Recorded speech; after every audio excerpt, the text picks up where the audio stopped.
Hola, soy Ale Mauricio Rodríguez y hoy vamos a hablar de producción. ¿Por qué producción? Porque si recordamos las clases pasadas, estamos hablando de que los bienes son escasos, que tienen un límite. Si tienen un límite, tenemos que pensar en cómo utilizarlo de la mejor forma posible, en otras palabras, de forma eficiente. Cuando hablamos de utilizarlos, ¿para qué los utilizamos? Para producir. Entonces se nos presenta la primera pregunta económica. ¿Qué producir? Hay millones de bienes y servicios en este país y en este mundo. ¿Cómo determinar qué es lo que se debe producir? Pues una de las formas más fáciles de orientarse es acerca del consumidor. ¿Qué quiere el consumidor? Yo, como empresario, no produciría ningún bien ni servicio que la gente no me vaya a comprar. Tengo que determinar qué le gusta a la sociedad para yo determinar qué producir. Pero, ¿yo puedo producir todo lo que la sociedad quiere? No, infortunadamente hay situaciones donde la sociedad quisiera muchas cosas. Yo quiero volar sin necesidad de un helicóptero o un avión, pero no lo puedo hacer. Pero sí hay gente que quiere venderme esas cosas, entonces desarrolla la tecnología necesaria y ahí está el segundo problema. ¿Cómo? ¿Cómo poder producir para que ustedes puedan satisfacer sus necesidades? Como ejemplo, acabaron de lanzar nuevos elementos tecnológicos en el mundo. Samsung acabó de estrenar su cámara Gear 360 y unas gafas de realidad virtual. Imagínese usted en montañas, disfrutando del ambiente y usted grabando un video de 360 grados. ¿Y qué pasa? Luego hace el video y se lo manda a sus familiares, amigos y contactos. Ellos, al recibir el video, se ponen las gafitas de realidad virtual, le ponen play y pueden mirar a donde quieran y pueden conocer todo lo que usted estuvo viviendo, inclusive podrá ver más allá de lo que usted mismo logró ver. Porque esa es la nueva tecnología que acaba de salir. Entonces, si no se hubiera desarrollado esos procesos tecnológicos para alcanzar esa tecnología, difícilmente pudiésemos haber soñado con unas cosas como estas. Por lo tanto, ¿qué quiere la sociedad? Pues quiere descubrir nuevas cosas, pero depende de ese avance tecnológico para solucionar el problema del cómo. Pero ojo, ¿para quién producimos? Si estamos hablando de una industria tabacalera o digamos una empresa que venda cigarrillos, que produce cigarrillos, ¿será que ella está fabricando los cigarrillos y está produciendo los cigarrillos pensando en la sociedad que se la está dando? ¿Pensando en mejorar la salud de las personas? No, está pensando en maximizar sus ingresos. ¿Se acuerdan? Cada persona siempre tiene el interés de maximizar sus propios beneficios y en esa maximización de beneficios puede ocasionar un daño a terceras partes, a terceros individuos. Por ello, el gobierno, que es el interesado en maximizar el bienestar social, debe intervenir en las actividades productivas que generen un daño a la sociedad. Pero, producir es la pregunta que estamos haciéndonos. ¿Bajo qué sistema entonces? Debería ser un sistema central donde todo lo maneje el gobierno, donde el gobierno decida qué, cómo y en qué cantidades se debe producir, cuánto vamos a consumir. Puede ser un sueño muy bonito donde, claro, todas las personas nos colaboremos, todos nos ayudemos y todo sea de todo. Pero definir qué se produce es como una tarea demasiado dispendiosa para que lo establezca un gobierno, y menos que un gobierno sepa realmente cuáles son esas necesidades de la sociedad y que inclusive limitaría la posibilidad de desarrollo tecnológico. Pero entonces, debemos pasar a un sistema de mercado donde el mercado sea lo que prime, siempre sea la venta de productos, compra de productos, satisfacer todas las necesidades que las personas quieran y sencillamente dejar a las empresas producir de la forma que deseen. Pues recordamos que nuevamente cuando se produce se generan algunos daños. Ejemplo, el daño ambiental. Una empresa que llegue a producir en un lado de un río y bote todos sus desechos, ese río está contaminando el río, que directamente afectará a toda la población que se suministre de ese río. De esa forma, ni el gobierno central es perfecto, ni el mercado lo es. Ahora viene la pregunta. Técnicamente todos los países en el mundo son de economías mixtas. Pero ¿hasta dónde debe intervenir el gobierno? ¿Cuál es el punto máximo de intervención del gobierno? Hay un punto de análisis microeconómico que permite teóricamente sacar una perspectiva de cuál debería ser esa intervención. Y es sencillo. La economía está funcionando y es de carácter eficiente siempre y cuando la intervención del gobierno genere un bienestar a la sociedad, pero que ese bienestar de la sociedad sea mayor que las pérdidas que se le ocasiona al sector privado. Claro, por ejemplo, si hay un impuesto, el impuesto sube los precios de los bienes que se transan, por lo tanto el consumidor se ve limitado en la cantidad de bienes que puede adquirir y al productor se le aumentan los costos de producción. Pero la lógica es, el impuesto debe existir si los ingresos que se recogen son empleados en algún proyecto que genere un beneficio a la sociedad mayor que esa pérdida económica. La lógica es que si la pérdida económica del sector privado es mayor que el beneficio que se le ha dado a la sociedad, no se debe intervenir ese sector. Entonces siempre debe existir un límite de hasta dónde debe intervenir el Estado. Y esa es la discusión que siempre nos vamos a presentar. ¿Por qué? Porque volvemos a lo mismo. Venimos en una corriente de pensamiento que mayor producción es mayor felicidad, mayor consumo. Pero ya vemos que el mercado genera muchos daños y externalidades al ambiente principalmente.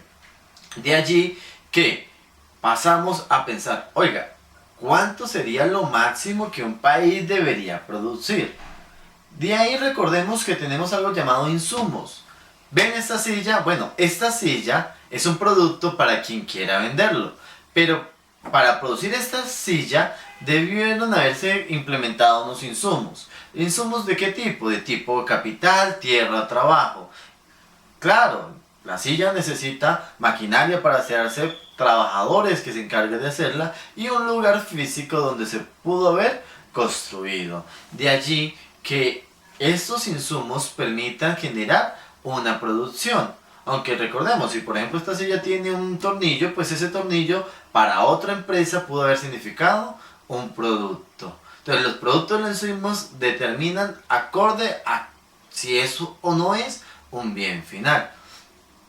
Pero cuando estamos hablando de país, de macro país, vemos que hay un límite de insumos que puede contar el país. Tenemos en Colombia ejemplo máximo de habitantes, 48 millones de habitantes aproximadamente, un poquito más.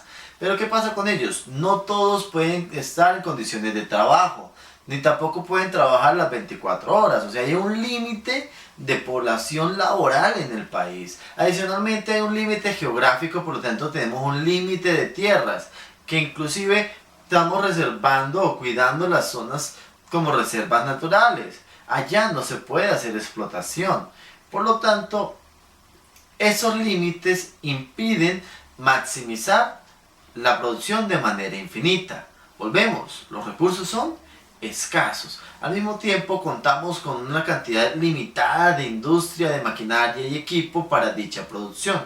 Al producir, utilizando eficientemente, recordemos de la mejor forma posible, todos estos insumos, todo el capital, tierra y trabajo, un país se puede considerar que se encuentra en las fronteras de posibilidades de producción.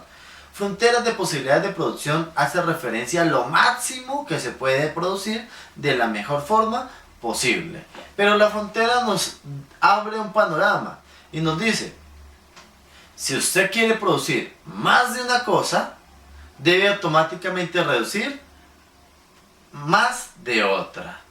Ejemplo, hablemos de la seguridad, de la fuerza pública, de armas. Y hablemos de alimentos.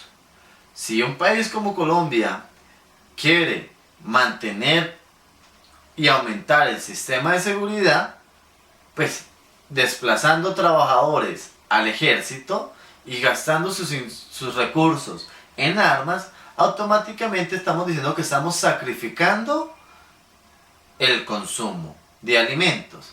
Y al sacrificar alimentos, pues se presentan situaciones como en La Guajira, que actualmente se encuentran casos de desnutrición y niños muriendo por estas condiciones. Entonces siempre existirá un trade-off, un intercambio entre producir uno por producir otro. Y esas son las fronteras de posibilidades de producción. Pero la lógica nos plantea simplemente que somos eficientes si nos encontramos ahí, produciendo lo máximo que podemos. Todavía no nos hemos puesto a pensar si producir uno o lo otro es lo mejor para la sociedad. Estamos diciendo simplemente, estamos usando lo mejor posible los recursos para producir la mayor cantidad de bienes y servicios. Pero tristemente tampoco estamos en esas zonas. Generalmente los países se encuentran por debajo de esas fronteras de posibilidades de producción. ¿Por qué estamos por debajo? Porque existen condiciones de corrupción e ineficiencia. Díganme, ¿será que Venezuela, cuando tiene un montón de personas haciendo filas por 5 horas, será que eso es algo productivo o realmente algo eficiente dentro de la nación? No. Por lo tanto, la mayoría de los países nunca logran estar en ese óptimo máximo ¿de qué? De las fronteras de las posibilidades de producción. Pero ojo, hay momentos donde inclusive se puede sobrepasar esas fronteras de posibilidades de producción. Pero ¿cómo producir más con lo que tenemos?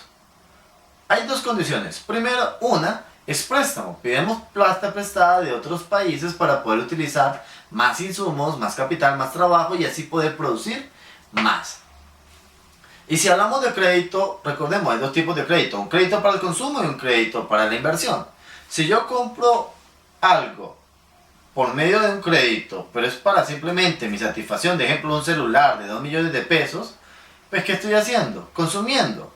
Y un crédito de ese tipo me está evitando consumir en el futuro. O sea, estoy sacrificando mis ingresos futuros para dedicar a pagar una deuda. Entonces, mi consumo futuro se ve afectado por mi decisión actual. Por otro lado, existen los créditos de inversión. Si yo pido plata prestada para generar un negocio y generar más ingresos, ¿qué se supone? Que lo que yo quiero es que en el largo plazo yo pueda generar el ingreso suficiente, la rentabilidad suficiente para pagar la deuda y que me quede dinero adicional que me mejore los niveles de consumo futuro. Por lo tanto, recomendación sencilla, si un país o una persona pide un crédito para consumo, pues no es lo más inteligente que podemos decir. Pero si usted pide un crédito para inversión, pues dicha inversión espera que sea realmente redituable y pueda garantizar mejores condiciones a la sociedad civil. Bueno, o a usted mismo si usted es el que hizo el crédito para la inversión. Pero bueno, ¿cómo se desplazan las fronteras de posibilidades de producción? Simple, con tecnología. La tecnología es la principal forma de desplazar estas fronteras. Tomemos como ejemplo el siguiente. Un hectárea de tierra, un campesino y un pico. El campesino con el pico puede trabajar la tierra y generar X cantidades de un producto, digamos tomate. De esta forma, ¿qué podemos plantear nosotros? Pues que si nosotros le damos a este campesino algo más de tecnología, cambiándole digamos el pico por uno más liviano y bien resistente, este campesino, utilizando la labor de trabajo, podría producir más cantidad de lo que venía haciendo. Allí habrá podido expandir las fronteras de posibilidades de producción. Si te gustó este video y quieres seguir sabiendo más de economía, recuérdate suscribirte y estar atento a nuestros próximos tutoriales. Bye.